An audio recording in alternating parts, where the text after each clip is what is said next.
Charlie's overarching passion was his Christianity and his devotion to his God. He believed what St. Francis taught us almost 1,000 years ago, that we should strive to live our lives in perfect imitation of Christ. That we should turn every day and every moment and every interaction into a prayer. And Charlie understood the great paradox that it's only by surrender to God that God's power can flow into our lives and make us effective human beings. Christ died at 33 years old, but he changed the trajectory of history.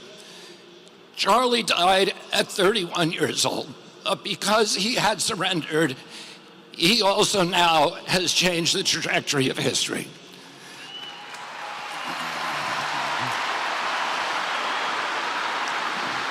Charlie's other passion was free speech.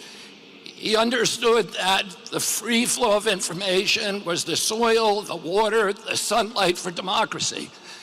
He understood democracy's great advantage was that our policies were formed by ideas that had triumphed in a marketplace of debate and conversation. He thought that conversation was the only way to heal our country. And this was particularly important during a technological age when we are all hooked into social rhythms, social algorithms that are hacked into the reptilian cores of our brain and amplify our impulses for tribalism and for division. He felt that the only way to overcome that biological impulse was with a spiritual fire and with developing community, and the only way to develop community was through conversation. And so he always gave the biggest microphone to the people who were most passionately aligned against him, because he believed that we need to talk to each other and that we needed to be able to say what we mean without saying it mean.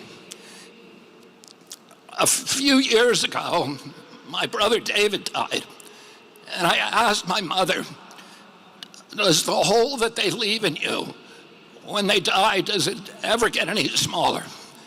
And she said to me, it never gets any smaller. But our job is to grow ourselves bigger around the hole.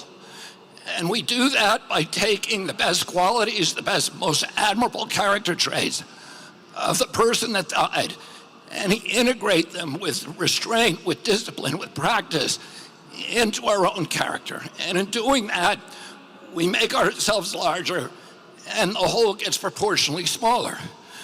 We also give a kind of immortality to the person who left us because their work continues through us. A couple of days ago, my niece, or my granddaughter, left for college in Europe.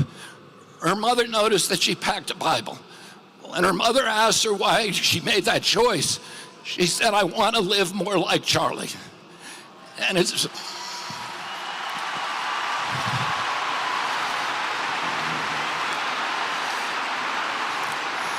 In one of my first conversations with Charlie in July of 2021, we were talking about the risks that all of us take when we challenge entrenched interest, the physical risk. And he asked me if I was scared of dying. And I said to him, there's a lot worse things than death.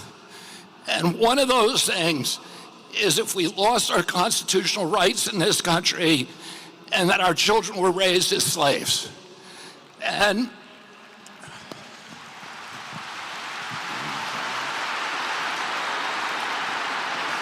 I said to Charlie, I said, sometimes the best consolation we can hope for is that we get to die with our boots on.